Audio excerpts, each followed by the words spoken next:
এই বেটা টাকার কাছে কোনো বন্ধু বান্ধব আছে? আরে ভাই কালকে দিয়ে দিব না, যা। এই তোর কালকে চুরি মারি আমার টাকা এখন দিবি, এখন টাকা স্যার এক পাও লড়তে পারবি টাকা এখন দিবি, এখন দে পরে টাকা দিব দে। না। পরে কোনো কথা হইব না, টাকা দে। এ রোমান্না, কিরে তুই আলো কি শুরু করছ? ছাড়। কিরে রোমান্না, তোর কি সমস্যা? তুই আর মারতাছিস কে? না ভাই কিছু হয় নাই ভাই। কিছু হয় নাই মানে? তোর এমনি গাড়াইতেছে, তুই কিছু কস না কে? ওই না ভাই, হয়েছে কি, ওই ইনস্ট্যান্ট কিছু টাকা ভাই, বুঝছেন? এখন ইনস্ট্যান্ট টাকার লেগে ইনস্ট্যান্ট মারতাছে, আর আমি ইনস্ট্যান্ট গার খেয়ে যাইতেছি।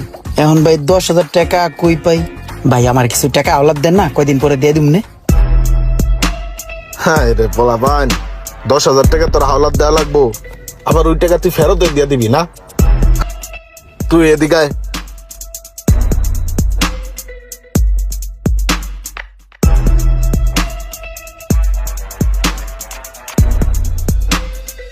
নে ধর 10,000 লয়ে যা।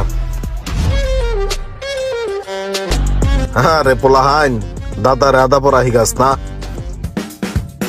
এলো তুই 50,000 টাকা চাইছিলি, এখানে 40,000 টাকা আছে। আমার টাকাটা কিন্তু ভাই সময় মতো তুই দিয়ে দিস। হ, তোর টাকা সময় মতো নিয়ে দিয়ে দিম। এরে মামা, আমার তো 50,000 টাকার এই দরকার ছিল, 10,000 তো শর্ট বাজে গেল গা। এখন আর 10,000 টাকা কই পাই? এই এক কাজ করলে কেমন হয়, সোহাগ মিয়ার কাছে কোন আর 10,000 টাকা হাওলাত নেই। হ্যাঁ যে মানুষ তোর টাকা ওলা দিব, হ্যাঁ হাওলাত দিব কিনা সন্দেহ আছে, তবে হ্যার লগে একটা সিস্টেম করে টাকাটা হাওলাত নিতে হইব। টাকা ওলা তোর লেগে সোহাগ ভাইয়ের লেগে তুই কি সিস্টেম করবি? সোহাগ ভাইয়ের সামনে জামু, তুই আমার লগে অনেক চিল্লাচিল্লি করবি, অনেক গালাগালি করবি, অনেক রাব ব্যবহার করবি, বুঝছস? তারপরেরটা আমি সিস্টেম করতেছি, তুই চল।